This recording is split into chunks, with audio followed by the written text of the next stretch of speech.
Good afternoon, everybody, and welcome to Doc NYC. I'm Rafaela Nehas, I'm the Executive Director, and we're so happy you can join us here today. Before we get started today, a couple of important thank yous. Thank you to our leadership sponsor, HBO Documentary Films, to our major sponsors, Amazon Studios, A&E Indie Films, History Films, and Netflix. Our supporting sponsors, Image Nation Abu Dhabi, Showtime Documentary Films, and Sony. Our leading media sponsors, Vulture and WNET, and CARE is co-presented by Caring Across Generations, National Domestic Workers Alliance, and 1199. We're actually showing a short film and a feature-length film, and before we get started, I wanted to bring up each of the directors separately. So the first film we'll be showing today is Stepping Up, and here's the director, Larry Locke, to say a couple of words about that film.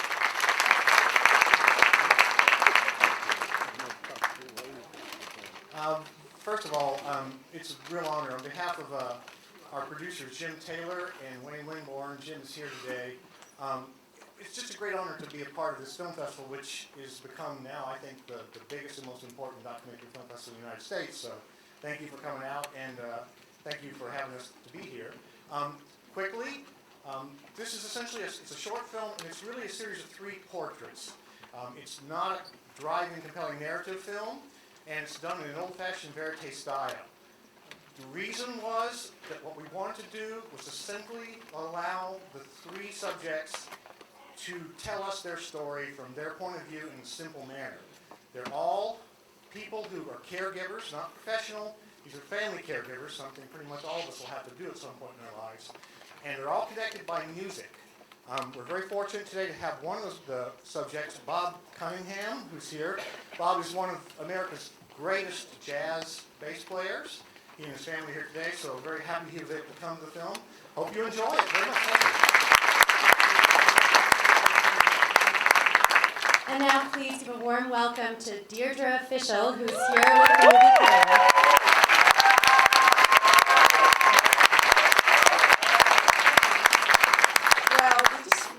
On behalf of Tony Hariza, the producer, and I, we just really want to thank Doc NYC for giving us the opportunity to play at the festival and to essentially come home. Our characters, our cast, our crew, my students, our friends, our family, everybody, our organizational partners are all here, and we're just thrilled, and we hope you will stay for the Q&A afterwards, and we'll be as provoked about this topic as we are. So, thank you for coming. Please help me welcome to the stage director Deirdre Fishel.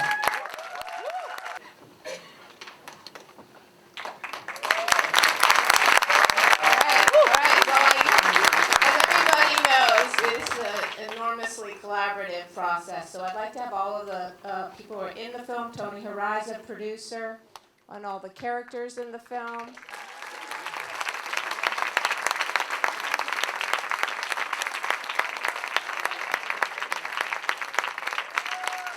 They've never met. So actually, I'm just going to kick this off because I know there's probably a lot of questions out there. And Deirdre, I was wondering if you could speak a little bit. I mean, I know you've dealt with several films about the older population, but this specific story, what brought you to it? Hi, that's my sister, my kids, my niece, my brother-in-law.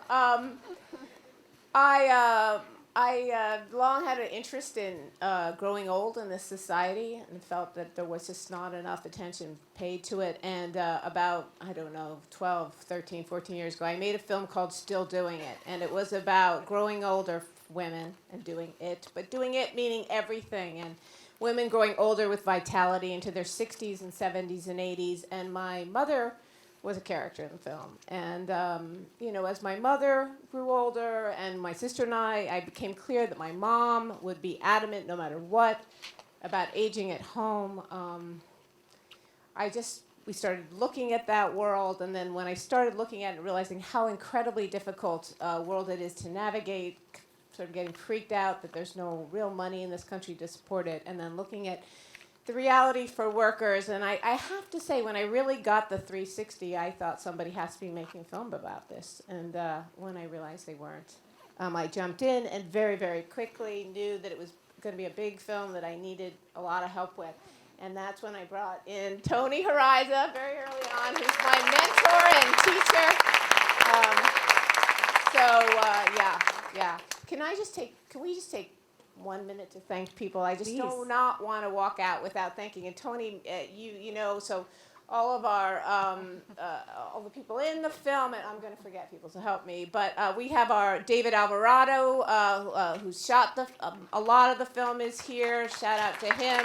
Our editors, Anuka and Jim Klein, Anuka Lilia, Shoko Nagai, who did the beautiful music.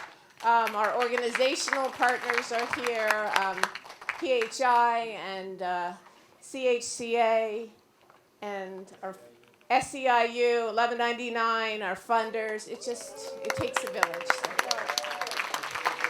In fact, you can tell from our credits that go on for a long time that it's a collaborative art. And I was thinking that in this theater, probably more than half of the people contributed in some way. Our executive producers are here, Jane and Joe Goldblum. Our Kickstarter supporters are here.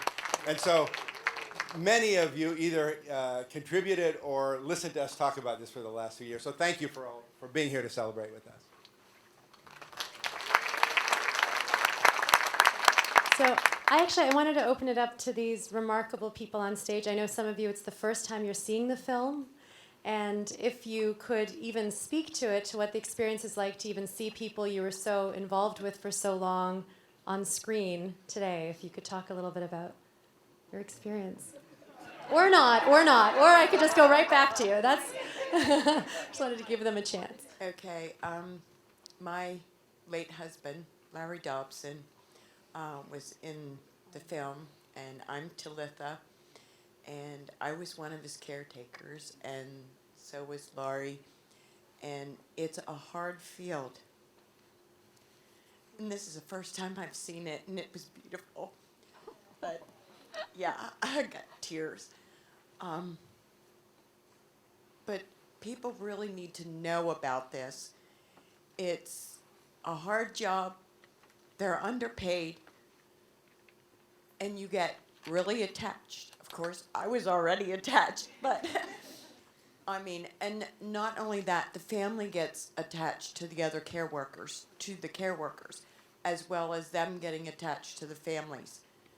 And we're all just family. Yeah, you're like my Aunt Tiff. I mean, I took care of Larry for almost 4 years before he passed away, and he was like my uncle, you know. I fought with him, he fought with me. He was my Mr. Pisser, and that's just how it was. But in all, I would say I really enjoyed taking care of him, and I do agree that this field is just so underpaid and neglected. I don't know what else to say.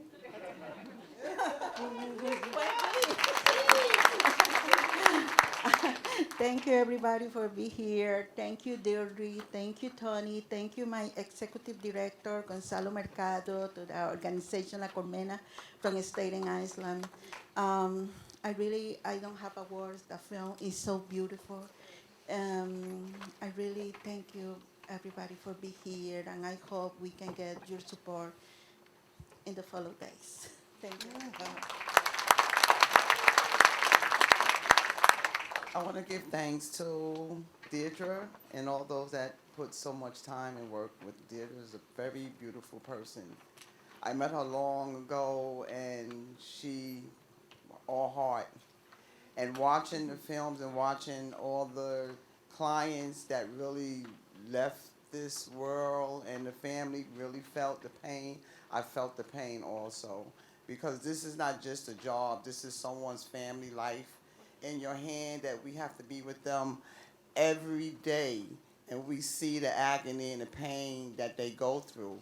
These are people that used to be able to do so much for themselves, and they can't do it because they deteriorate and they don't understand, and they very angry and they hurt. And thank you so much, and I'm so sorry for the loss. Let's open it up to some questions from the audience right there, and I'll repeat the question. Well, what was the name of the cooperative? Cooperative Home Care Associates.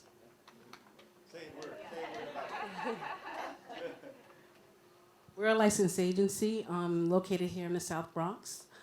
We train our home care workers that deliver the home care services to clients and elderly and disabled in their home. In the middle. How did you decide, how did you meet each other, and how did you decide, from the filmmaker point of view, whose stories to include, or, and I guess from the other side is the willingness to open up and let people into very intimate scenes?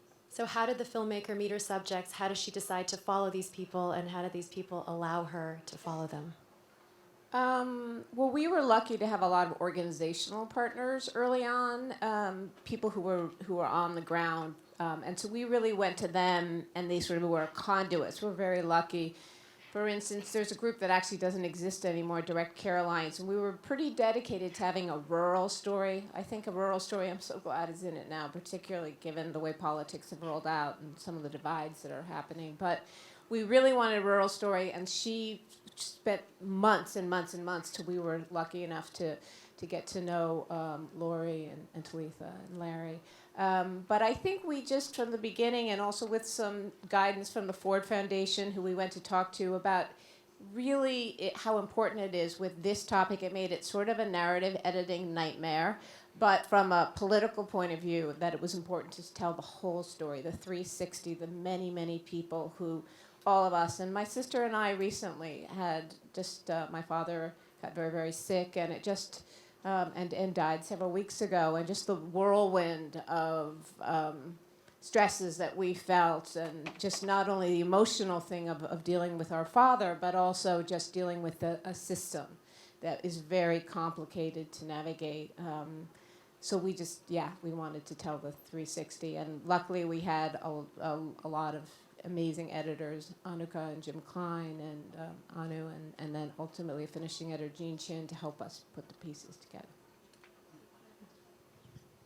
In terms of agreeing to do a film like this, I had a lot of trouble with it at first. Somebody had asked me if I would work with Deirdre, and I felt I was able to either give permission or not.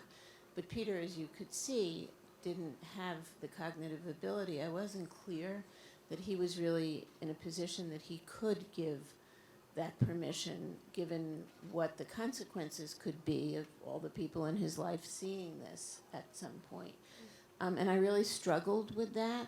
I struggled with somebody who's mentally impaired and what their ability to give permission to be this exposed.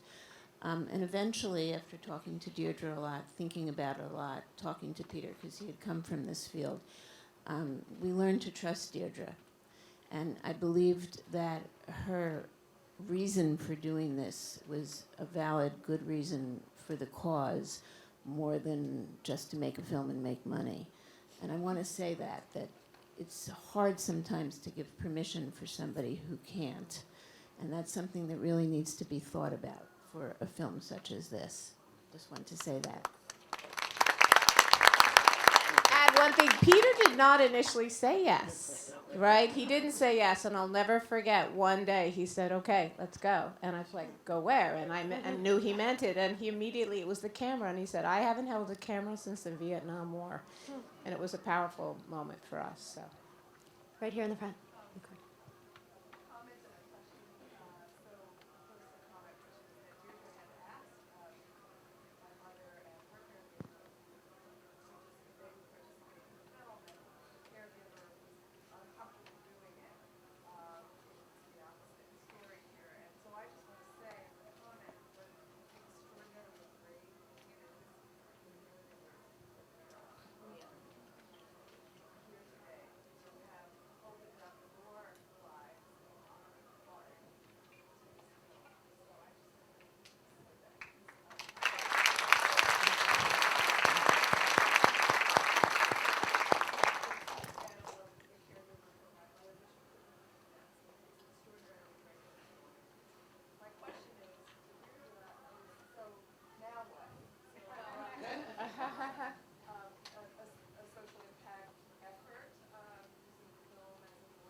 I want to join in with Tony in this answer, but I think like it's safe to say that we're pretty committed, and we have a huge outreach campaign that's already in its pilot phase, and we've gotten more funding from Ford, and we just got a grant from NBC, Universal AFI Docs, and from Fledgling Fund, and it's basically almost a full-time job now. We're thinking about where's the film going to go, where can it mobilize people, how to strategize, how to start this conversation and get people thinking about it. And I really think we're making a little bit of headway.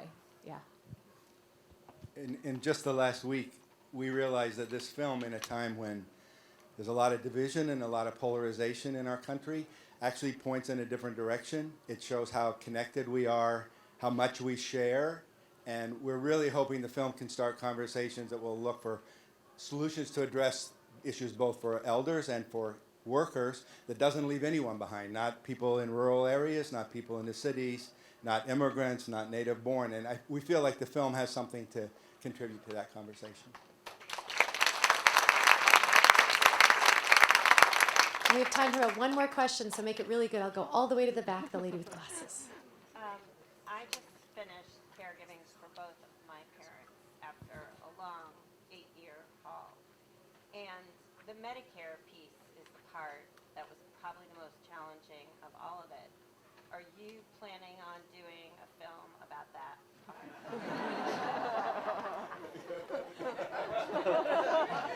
Someone should. I think for the moment what we're trying to do is literally this campaign. The one thing we did want to announce, by the way, is that the film will be on America Reframed on PBS in hopefully in June. So look for that. And between now and then, we have a plan. We hope to show the film up to 200 times in communities around the country, together with people who have answers to those kinds of questions that the film raises. The film doesn't present answers, but we're going to bring experts to those screenings. And for this audience that's the first New York audience to see the film, how can they help spread the word? Where can they go to learn more about how to get involved and where to see the film? Is there a Facebook page, a website page? Oh, do you want to? Is Kate, the Rivington House people, are they here? They're. They had a suggestion. They have a suggestion. I mean, yes, why don't you stand up? But I think that what it is please join our website, caredocumentary.com. We're going to be, it's just at the beginning of trying to, have it be a place where people can go for information and for screenings and for action. We also have some boards going around. We'd love for people to be, sign up sheets. Yeah, so that'd be great. And then we have actually an action that people can support right now. Hi, everybody. I first want to say, as somebody who took care of my mother for 6 years while she struggled with dementia, a lot of us here, and I thank you so much for this film and for the earlier film, which was so clear. Yes. We're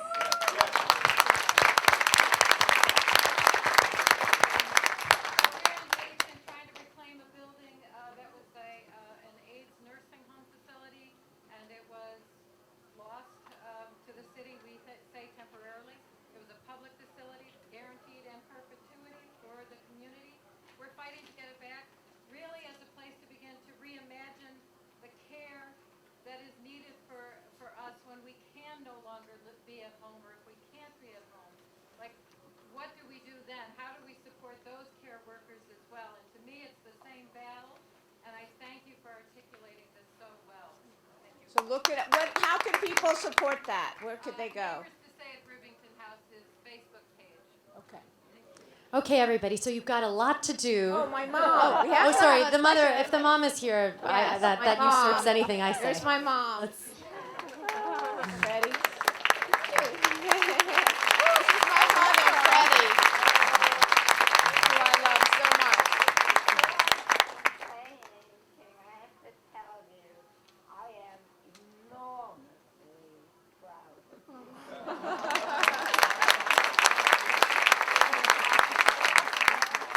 Say the film is scary. When one reaches the approximate ages of the people that these wonderful caretakers have worked with, you get frightened. I'm still at a point where I can take care of myself, but I don't know what will happen when expect your children to do that much for you because they have their own family and their own lives. But thank you for making this.